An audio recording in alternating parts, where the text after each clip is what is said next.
বস্তু এটা দেখাওঁ দেই এয়া চাওক মই আজি একো কৰি ল'ব পৰা নাই একোকে কৰি ল'ব পৰা নাই এয়া ডাঙৰ বেটীয়ে মই বিচনা ঠিক কৰিব পৰা নাই বুলি বিচনা ঠিক কৰি দিছে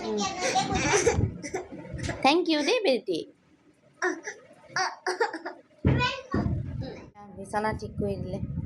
ইভা ইমানে গা বেয়া সেইবাবে মই একো কৰি ল'ব পৰা নাই বুলি তথাপিও পাৰিছে এয়া পিউৱে চব মোক হেল্প কৰি দিছে ইভাৰ জ্বৰ আৰু ইমানে বমি কৰিছে পানী খালেও বমি কৰি লৈছে ক্ষীণাই মেলি এয়া বেটীয়ে বিচনা ঠিক কৰিছে আকৌ ঠিক কৰিলে ইভা 5 মিনিটমান শুই থাকোঁতে মই ফটাফট এই বাহিৰৰ বিচনাটো ঠিক কৰি ল'লোঁ আজি পিউৱে মোক ইমানে হেল্প কৰিলে তাইও নিজে ইমান সৰু হৈ আছে তথাপিতো মোক ইমান হেল্প কৰিলে এয়া ভাবিলেও ভাল লাগে কি তাই যে বুজি পাইছে মায়ে কৰিব পৰা নাই সৰু বেবীৰো গা বেয়া সেইবাবে তাই মোক ইমান হেল্প কৰি দিছে ভাবিলেই ভাল লাগি গৈছে